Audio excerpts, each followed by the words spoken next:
Olá, sou Padre Rodrigo do Instituto Católico de Liderança. Dentro de poucos dias vamos celebrar a festa do Sagrado Coração de Jesus. Por isso, gostaria de aproveitar este momento para falar um pouquinho em que consiste essa devoção e mais ainda, para explicar como verdadeiramente nós podemos conquistar a verdadeira santidade na nossa vida. Porque esta devoção, como qualquer outra, tem essa única finalidade, ajudar-nos a avançar no caminho da verdadeira santidade. Se você ainda não se inscreveu ao canal, clique aqui embaixo, compartilhe este vídeo e ajude que outras pessoas também possam receber esta mensagem. A primeira coisa que gostaria de falar é o que é uma verdadeira devoção. Porque às vezes acontece que nós achamos, ou pode acontecer, não? Que nós achamos que praticando certas coisas, rezando certas orações e fazendo umas determinadas ritos, visitando um santuário, então eu vou conseguir uma graça. Isto tem uma raiz bíblica e estamos precisamente nesta semana passada, lembramos isso. Quando Jesus ascendeu ao céu, ele falou aos discípulos: fiquem em Jerusalém e orem, porque vou enviar para vocês o Espírito Santo. Então, os discípulos, desde a ascensão até o Pentecostes, eles ficaram unidos em oração. E quando terminou esse período de 9 dias, daí vem a novena, aí veio o Espírito Santo. Então, desde aí, inclusive, vêm essas devoções e essas tradições da igreja de fazer umas orações e receber em troca uma graça. Agora, a verdadeira devoção é muito importante entendê-la e colocá-la no lugar certo. A devoção não é uma superstição. Qual é a diferença entre a devoção e a oração, eu diria, em geral, e a magia? A diferença é muito simples. A magia, eu faço uns atos, umas coisas, e eu tenho uma graça. Pensem, por exemplo, em Harry Potter. Harry Potter estava em uma escola, segundo a novela, não? É uma escola para aprender a ser um mágico. E aí ele fala uma palavra, pensa uma coisa, e então ele produz um efeito. Isso é a magia. E isso é o que pretendem todas as superstições. Controlar o mistério, controlar o divino. A oração é diferente. Eu rezo, sim, eu peço a Deus coisas, eu posso até fazer práticas, rituais, sacrifícios, e espero de Deus uma graça com grande desprendimento e humildade, porque eu não controlo a Deus. Ele me pode dar, Ele pode me não dar também. Essa é a diferença entre uma verdadeira devoção e a magia. A magia eu tento controlar o mistério, controlar Deus. Aqui não. Aqui eu faço umas práticas, mas com grande amor e com uma grande humildade, esperando de Deus a bênção e a graça que estou pedindo. Mas Deus sempre é livre para nos dar essa graça. Agora vamos celebrar a devoção ao dia do Sagrado Coração e a devoção do Sagrado Coração. Então, qual é a essência da devoção do Sagrado Coração? Além das promessas, eu não preciso falar das promessas, sei que vocês conhecem, mas qual é a essência de tudo isso da devoção ao Sagrado Coração? É muito simples. Eu acho que quando Jesus apareceu para Santa Margarita Maria Alacoque e mostrou seu coração, Jesus queria levar a atenção para o essencial. E qual é o essencial? O relacionamento com Deus, o relacionamento com Jesus. Não substituir o nosso relacionamento com Jesus por uma série de práticas. Que esse é o perigo. Eu faço isto, aquilo e então obtenho a graça XYZ. Não, é um relacionamento. Eu me aproximo a Deus com humildade, eu amo a Deus, eu entrego a Ele minha vida. E então Deus me ama e nesse amor Ele me dá as graças que eu preciso. Para falar da devoção ao Sagrado Coração, nós temos que colocar no centro o nosso relacionamento com Jesus. Jesus falou que Ele era o caminho, a verdade e a vida. É engraçado que também os primeiros cristãos, durante o primeiro período da igreja, estas leituras que nós temos escutado estas semanas, de los Atos dos Apóstolos, quando eles se referiam aos seguidores de Cristo e ao movimento que se estava formando dos seguidores de Cristo, eles não falavam da igreja, menos ainda da igreja católica. nem falavam dos cristãos, é um termo esse que aparecerá um pouquinho depois e começará a estender-se a partir da Antioquia. Eles falavam do caminho. São Paulo diz, quando antes da conversão, eu persegui esse caminho. Quando Paulo falava a Festo, o governador em Cesarea, falava, eu abraço e pratico o caminho de Jesus. E eles repetem muito esta expressão, o caminho.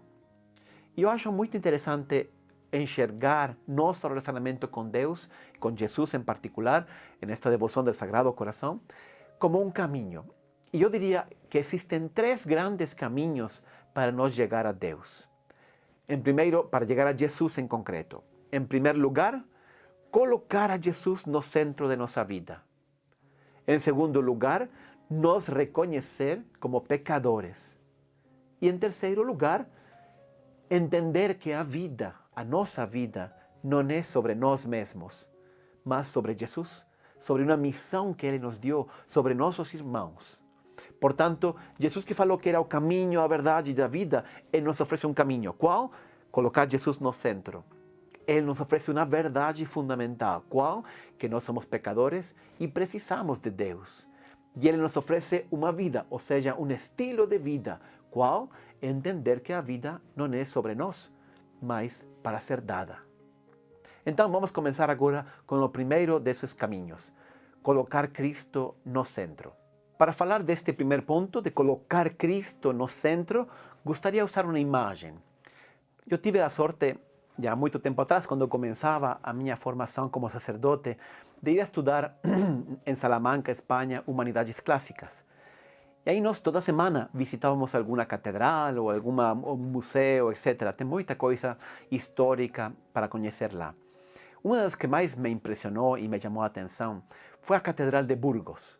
A Catedral de Burgos fica mais ou menos a umas 2h30, 3 horas de Salamanca. E é talvez a mais gótica das catedrais de Espanha. Quando você entra, o que chama a atenção é a rosácea grande, imensa, que está justo na entrada da catedral. Essa rosácea de vidro de cores, circular, é uma imagem muito boa do que deveria ser nossa própria vida. Tem toda uma lição espiritual detrás dessa peça decorativa das catedrais medievais. Em que consiste? É uma janela, não, de vidro colorida, de forma circular, que ela representa um monte de cenas, muito colorida. E tem cenas da vida de Jesus, cenas dos bispos, dos reis de Espanha, etc. Mas tudo disposto de um jeito circular. E no centro está a imagem de Jesus Cristo, como um rei também sentado no seu trono. E tudo é profundamente harmônico e belo, e inunda a catedral de luzes de cores.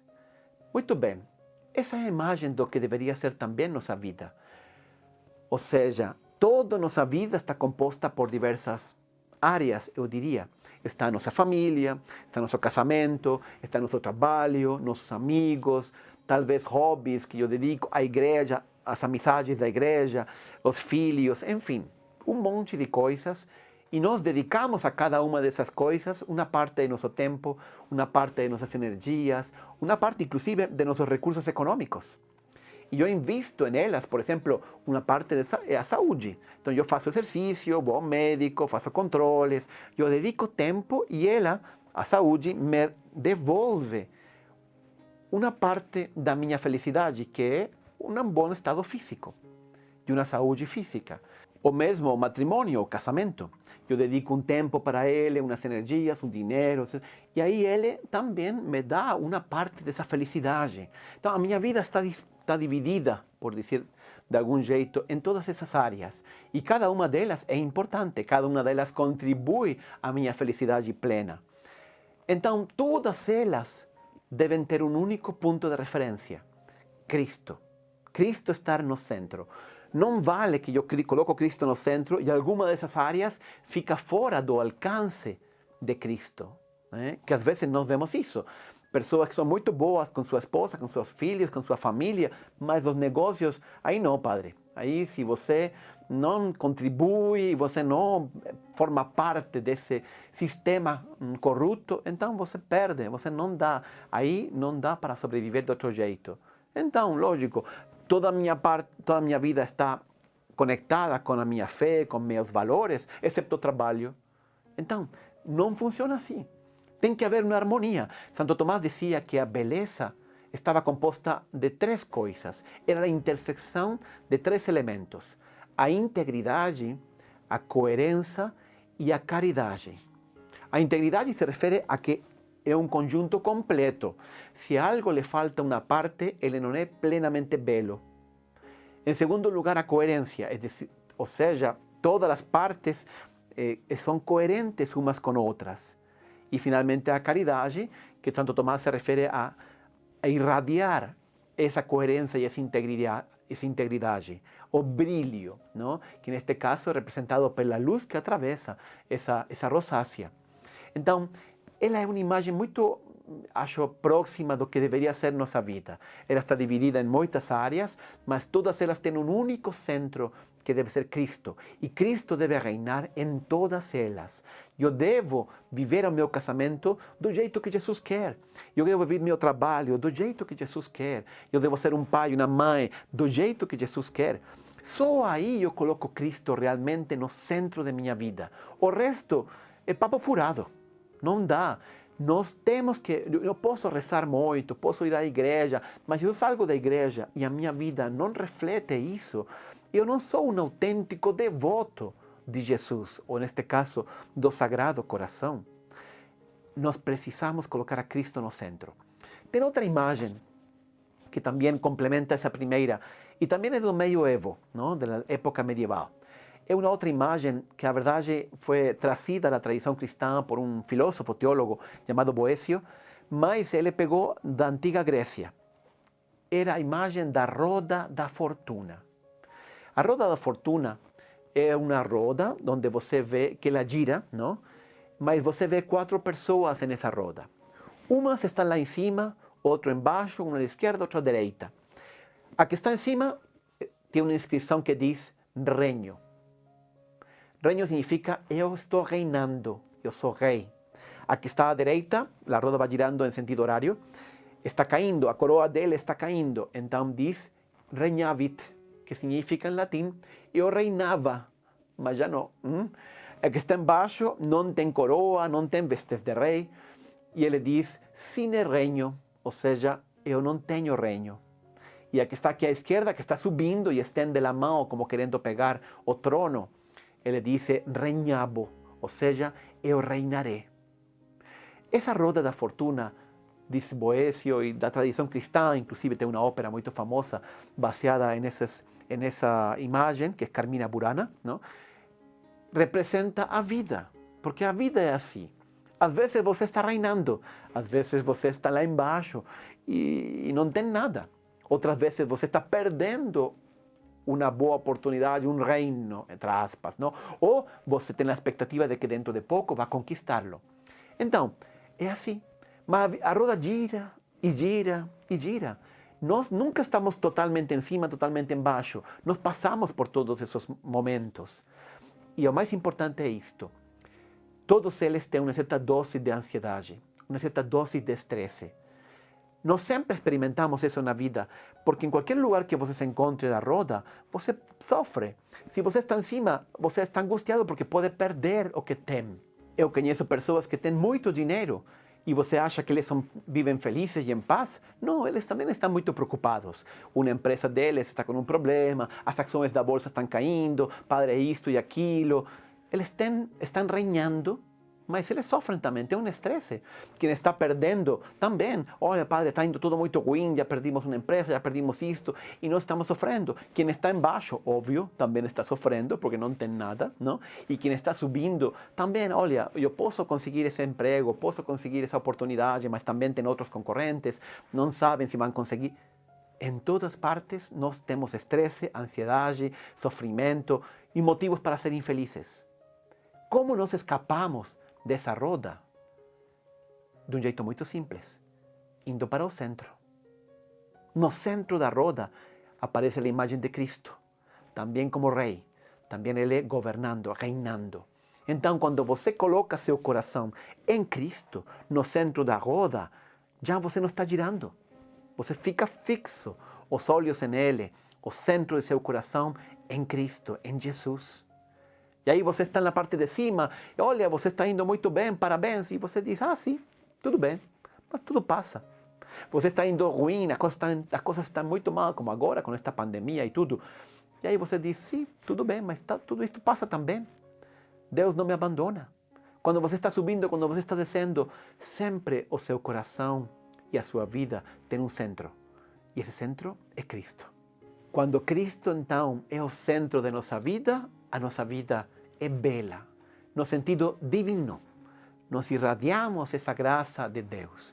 Kierkegaard, um santo danês de fines do século XIX, início do XX, dizia que o santo é aquele que entendeu que sua vida é sobre se trata de uma só coisa. Essa unidade interior é a fundamental. Eu acho que tem uma imagem também no Evangelho que pode nos ajudar com isto. É aquele diálogo e aquelas palavras que Jesus dirige a Marta e a Maria. Quando Marta e Maria acolheram a Jesus em sua casa, Maria está aos pés de Jesus, escutando, e Marta servindo, preocupando-se da atenção do hóspede tão ilustre, etc. Até que um momento Marta fica um pouco brava e fala para Jesus, Jesus, fala para minha irmã que me ajude, não?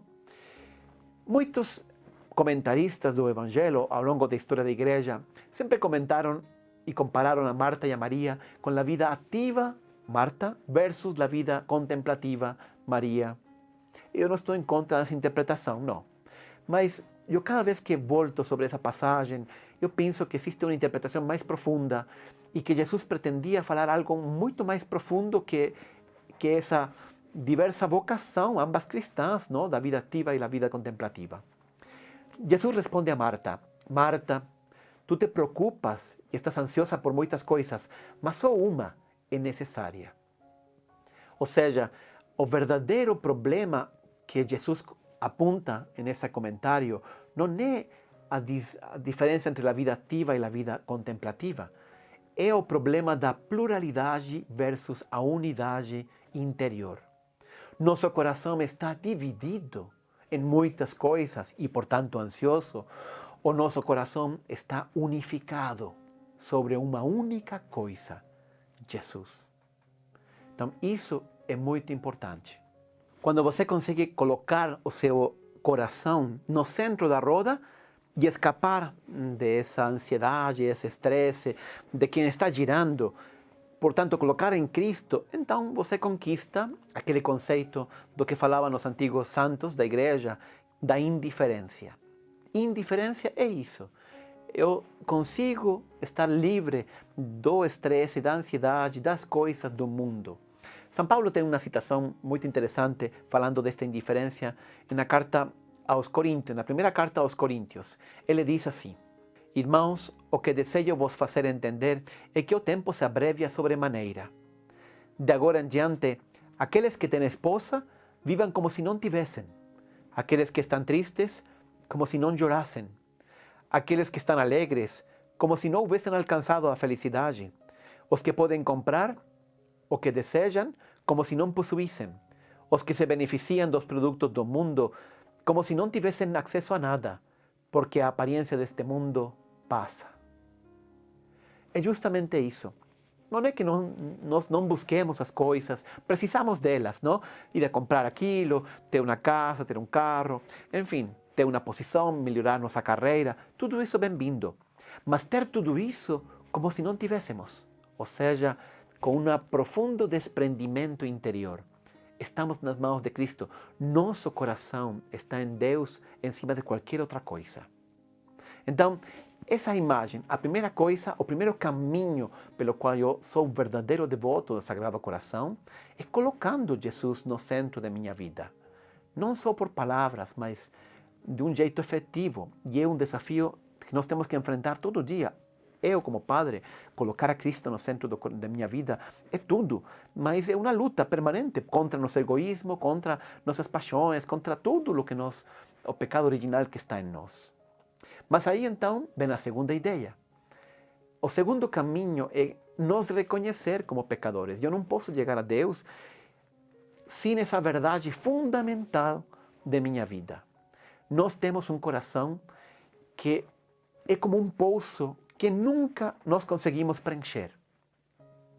Por isso nós precisamos colocar assim a Cristo no centro, porque só Ele preenche nosso coração plenamente. Santo Tomás de Aquino, dizia que tem 4 substitutos de Deus: a riqueza, os prazeres, a fama, a honra ou a fama e o poder. Então, nós tendemos a colocar nesse coração que está ansejando, desejando ter coisas, ser preenchido, uma dessas 4 coisas. Riqueza. Imagina que você pega uma riqueza, uma bolsa de moedas de ouro e joga num poço. Um poço que não tem fundo. Aí você coloca mais. E coloca mais. E por mais que você coloque, ele cai e nunca se preenche. Você coloca prazeres e nunca nos sentimos realmente satisfeitos. Nós colocamos fama e quando já conseguimos uma fama, ser conhecido, etc., queremos mais.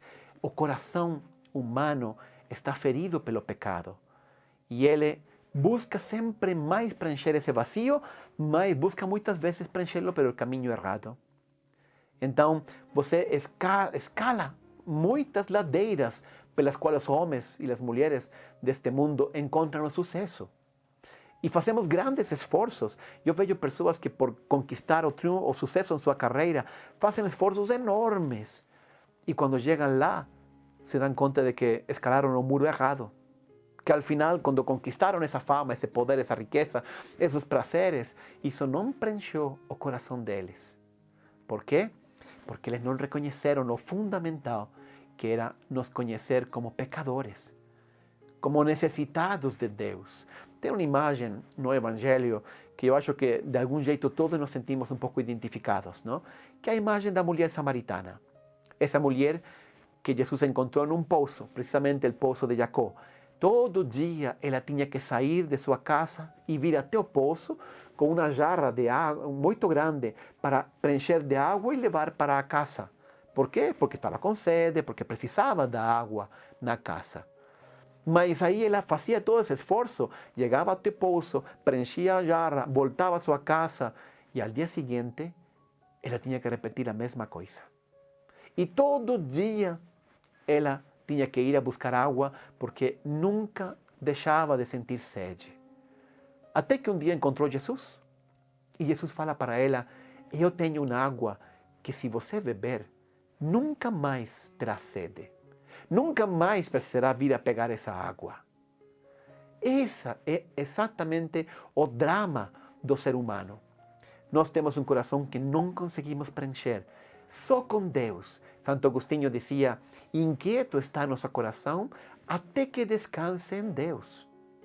Então, a segunda dimensão e o segundo caminho que nós devemos fazer, junto com o primeiro, porque não são caminhos que se excluem um ao outro, são caminhos que se complementam.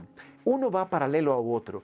Na medida em que eu coloco Cristo no coração, eu devo crescer no conhecimento de minha fraqueza, de minhas debilidades, de minha necessidade de Deus e desse coração ferido pelo pecado que nós temos. Só assim eu me coloco diante de Deus com humildade, do jeito certo, e então Ele pode me preencher. Volto aqui à ideia inicial. Não é por fazer isto ou aquela oração que eu vou conseguir, mas por fazer essas orações com um coração humilde, com um coração sincero, pedindo a Deus com humildade, com honestidade, que me conceda essa graça e reconhecendo-me verdadeiro pecador. Podíamos dizer com uma frase de Chesterton, este literato, escritor inglês, também do século XX, dizia: a humanidade toda está no mesmo barco, mas todos estamos mareados. E é bem isso. Não? Estamos todos no barco, não? da vida, indo para nosso destino eterno, que é Deus, mas todos estamos um pouco mareados e nos perdemos e nós não sabemos onde encontrar o verdadeiro centro de nossa vida e nós, pior ainda, não reconhecemos que nós somos pecadores e, portanto, da necessidade que temos de Deus. E o terceiro caminho para chegar a Jesus é o caminho de entender que nossa vida não é sobre nós mesmos. Isto também é muito importante. Amadurecer na vida significa, de algum jeito, ir de um processo de nosso ego, de nós mesmos, colocar no centro de nossa vida, até colocar nossa atenção, nossa vida ao serviço dos outros. Jesus falava, eu não vim para ser servido, mas para servir. Essa frase é a essência de nossa vida. A vida humana, não digo a vida cristã, a vida humana em geral é como óleo. O óleo não foi feito para enxergar-se a si mesmo, ele enxerga o mundo que está fora dele. Ele serve para enxergar o mundo. Quando o óleo se enxerga a si mesmo, então ele está doente. Por exemplo, porque tem uma catarata. Então precisa de uma cirurgia, etc. Porque o óleo não deve se enxergar a si mesmo. Ele se, aspas, realiza quando ele olha o mundo, enxerga o mundo. A vida humana é igual. Quando o homem procura a sua própria felicidade e se coloca ele mesmo no centro, ele não consegue essa felicidade, ele está doente. É como tentar atrapar borboletas aí com as mãos. Não dá. Ao final, por muito esforço que ele faz, se encontra sempre com as mãos vazias. Quando o ser humano nasce, um bebê, tudo gira em torno dele. A vida é sobre ele. Ele tem fome, chora. Ele tem sede, chora. Ele tem frio, chora. E não importa o que está acontecendo fora. Todo mundo tem que escutar e atender ele. A vida dele trata apenas sobre ele mesmo e suas necessidades. Mas conforme segundo passa a nossa vida, e nós vamos amadurecendo, e nós vamos crescendo, tem que existir um processo de passar desde o meu eu a o nós. A ser capaz de pensar em nós e especialmente, inclusive, esquecer de nós mesmos e servir os outros. Entender que a vida não trata de nós mesmos. Tem uma anedota de um santo que se chamava Santo Tomás Moro. Santo Tomás Moro foi canciller de Inglaterra em tempos de Henrique VIII, quando ele decidiu casar com Ana Bolena. Pois ele não deu aprovação a Henrique VIII, e aí ele foi destituído e depois, inclusive, executado, não? Morto. Foi mártir da igreja. Mas quando ele ainda era canciller, era uma pessoa muito importante. Ele tinha tudo, honra, fama, poder, dinheiro. Era o segundo mais importante depois do rei em Inglaterra, imagina. E havia na corte um rapaz jovem com muito desejo de escalar e de crescer. E nessa época isso significava ganhar cargos, não, na corte, diante do rei, próximo do rei. Isso não mudou muito, mudou o rei, mas o resto é mais ou menos parecido, não? E aí ele se chamava Richard Rich, não? O nome até é um pouco engraçado, não? Richard Rich, não? E ele queria ter algum cargo aí, mas era muito novo e era muito vaidoso. Então um dia o canciller Tomás Moro chamou ele e falou assim: Richard, você vai ser então, a partir do mês que vem, professor na escola rural, uma escola por aí. E aí ele ficou bravo. Como? Mas quem vai ver isso? Olha como sai aí do coração, não? O desejo profundo de nosso ego, não? Que quer ser reconhecido, que quer ser valorizado, etc. Mas a resposta de Tomás Moro foi muito bonita e muito profunda. Quem vai ver isso? Santo Tomás diz: você, seus amigos, seus alunos, Deus, um público nada desprezível. É isso. Nossa vida não é sobre nós mesmos. Brilhar, a vaidade, é buscar isso, todo para mim mesmo. A nossa vida é um dom para os outros. Quem não encontrou isso, não encontrou o sentido de toda a sua vida e, portanto, não consegue encontrar também a verdadeira felicidade e a verdadeira santidade. Tudo isto que eu falo, destes 3 caminhos, são os caminhos que nos levam direto ao coração de Jesus. Colocar Jesus como centro e critério de toda a minha vida. Reconhecer que eu sou um pecador e que eu preciso de Jesus. E, finalmente, entender que minha vida não é sobre mim mesmo, é sobre o serviço, é sobre os outros. A minha vida é um dom para as pessoas que estão próximas de mim, aquelas que Deus colocou na minha vida. É para uma missão. Deus nos encomendou uma missão e nós temos que descobrir essa missão cada dia, descobrir a grande missão de nossa vida, que é uma atitude mais profunda do coração, e oferecer tudo isso para a glória de Deus. É só isso. Se você viver estes 3 caminhos, se você caminhar por estes caminhos, você vai ser uma verdadeira devota do Sagrado Coração. E o melhor, você vai conquistar todas essas promessas que Jesus fez aos verdadeiros devotos de seu Sagrado Coração. Que Deus les abençoe.